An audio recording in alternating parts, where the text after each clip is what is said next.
It's everybody is always trying to maintain continuity, but given the 50 plus years of Star Trek, it literally becomes impossible. Now, for anybody who may not know, this was taken from an interview with Alex Kurtzman, the guy currently in charge of Star Trek, that he said a couple of years ago.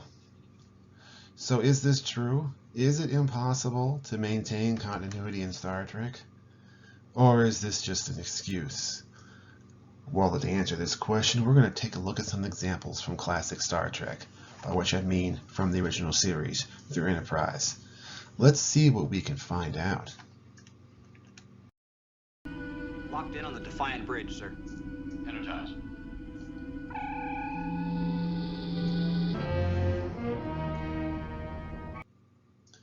In the TOS episode The Tholian Web, the Enterprise finds their sister ship, the Defiant, apparently adrift near Tholian space, and they later learn trapped in some kind of interface between universes. We see, of course, that the Defiant looks like a typical Constitution class ship. And you may think one of the most obvious connections from this episode is to the Enterprise episode, In a Mirror Darkly, where we learn that the Defiant has somehow transitioned over to the Mirror universe.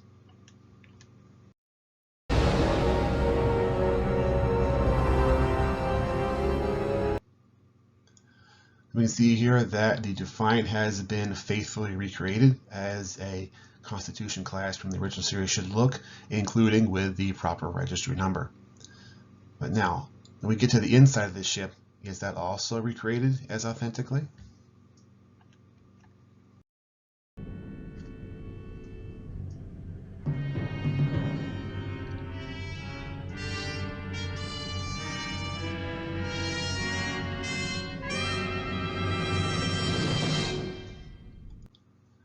Upon beaming over to the Defiant, Kirk and company learned that the Defiant crew has apparently all killed themselves. And specifically, the Doctor examines the captain and determines that his neck was broken apparently by the red shirt who was attacking him. Now let's see how faithfully this is recreated in the Enterprise episode when they get to the bridge.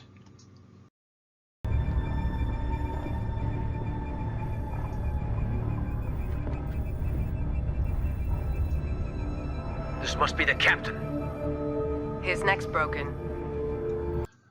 So we can see not only was the bridge faithfully recreated, as we'll see throughout the ship later in the episode, even the placement of the bodies on the bridge and the captain's cause of death were authentically brought into this episode that took place about 40 years.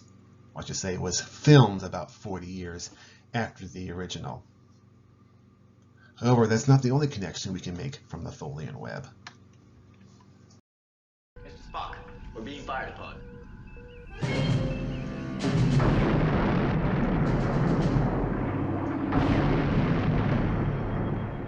Renowned Tholian punctuality. Now, this Tholian punctuality is apparently well known, but not only by Spock.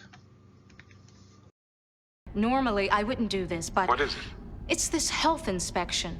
They're telling me it's going to take 6 hours, but I need to make a rendezvous with a Tholian freighter in 9 hours. And you know how they are about punctuality. Now, I have to say, if you don't know what this reference is, it doesn't really harm the episode. You still understand what's going on. But for old-time fans, such as myself, who realizes that this is a callback to the original series, it just adds a little bit of extra fun to the episode. And there was a lot of stuff like that in classic Star Trek. But from here, let's check out something that first appeared in The Next Generation. While there is little left on the surface of Iconia, we have found what appears to be a control center, which seems to have remained intact.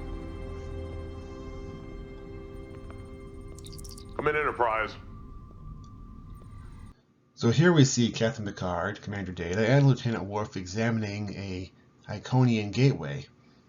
However, the Romulans are also after the technology. Data. I have to destroy this. This control room and its technology must not be allowed to fall into Romulan hands. Now after this, Captain Picard successfully destroys the gateway, so the Romulans don't get a hold of it. However, Iconian technology crops up again in DS9. I was on the mission that discovered the Iconian home world. We were forced to destroy the gateway we found there rather than let it fall into the hands of the Romulans, and Starfleet Command supported our decision. Well, what do you know? Worf accurately remembers a mission he was on the Enterprise that is relevant to the current mission he's on. Who would have thought?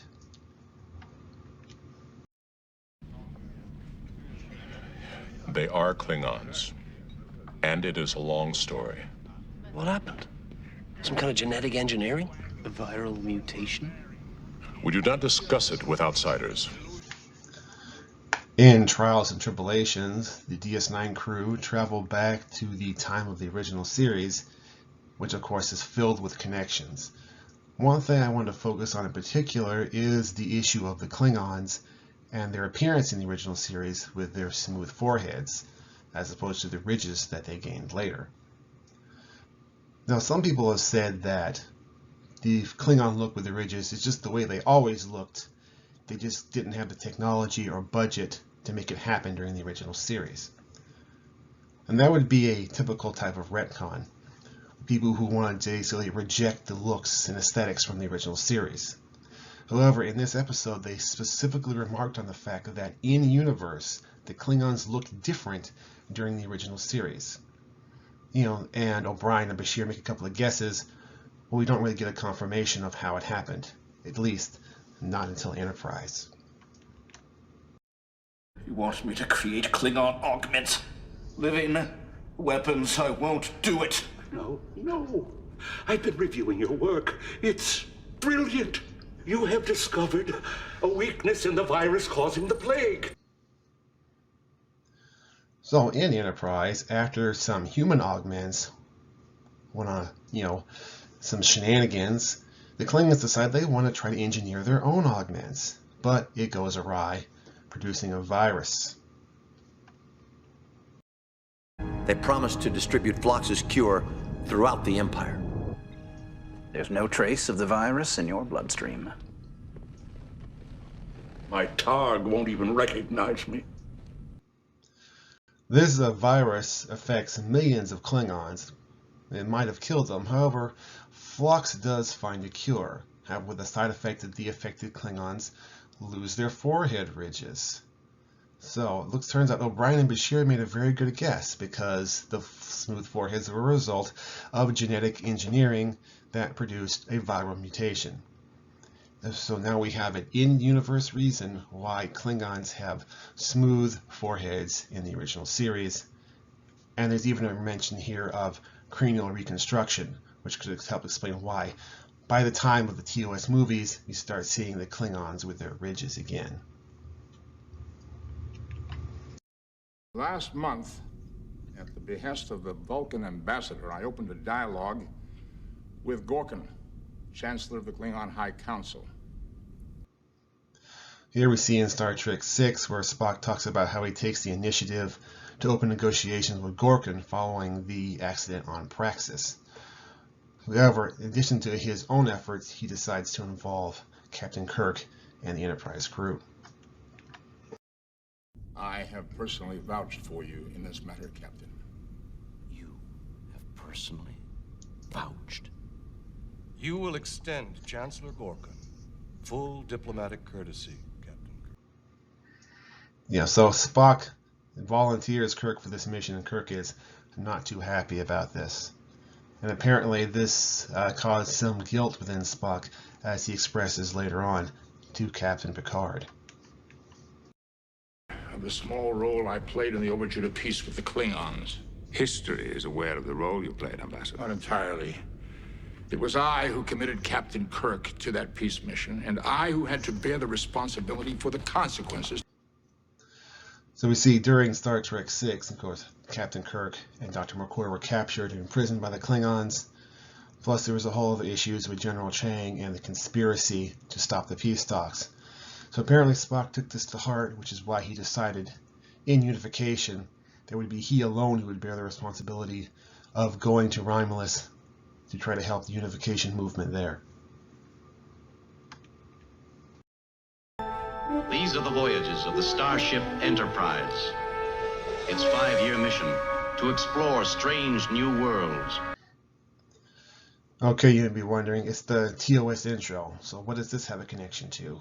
Well, we're going to talk about how the 5-year mission in particular is connected to later Star Trek.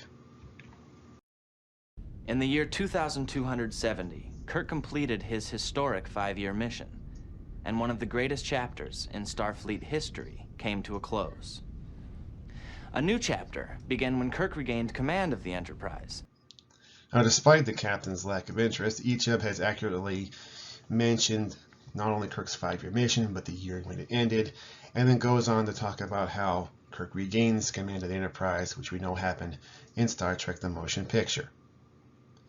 Let's think about those other connections we might make, for example, in The Next Generation. Miles O'Brien? Hello, Captain.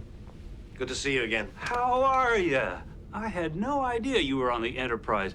This was my tactical officer on the Rutledge. Best I ever had. Thank you, sir.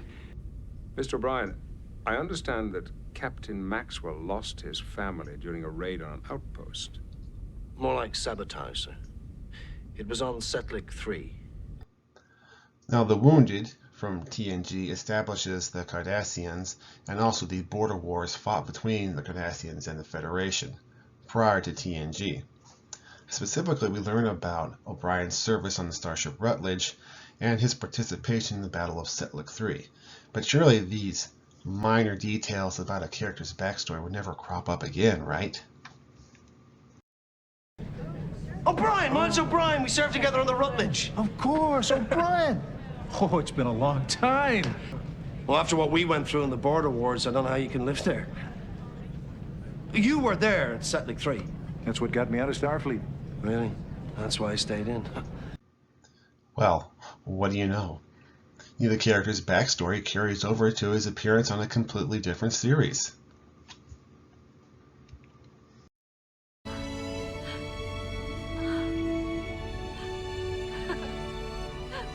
I believe she looks like Chief O'Brien.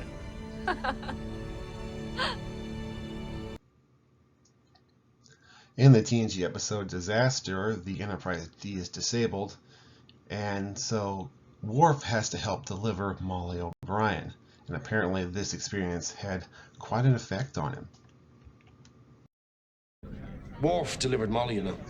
Really? The Enterprise was damaged. Keiko and he were trapped together when our time came. Oh, well, I'll be sure and call you when she's ready to deliver. You can lend a hand. Yeah, Worf definitely did not forget this thing that happened when he was on the Enterprise, and decides he's going to be far away when it's time for Kiriyoshi to be born.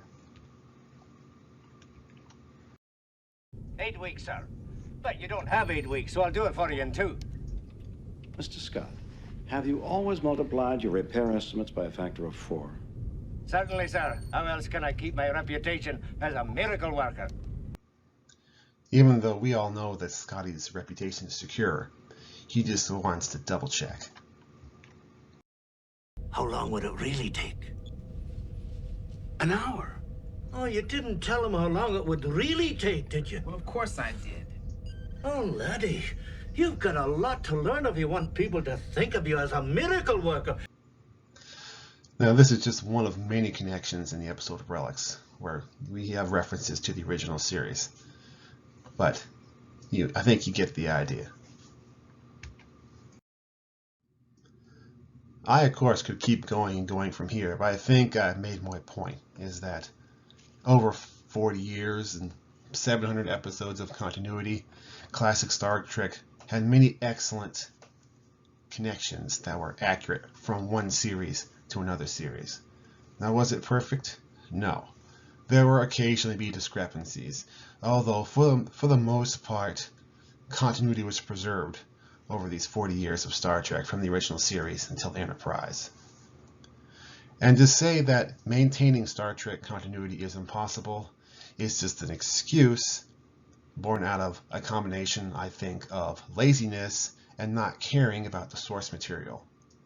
But that's just my opinion. Thank you for joining me for this video. I hope you have a blessed day.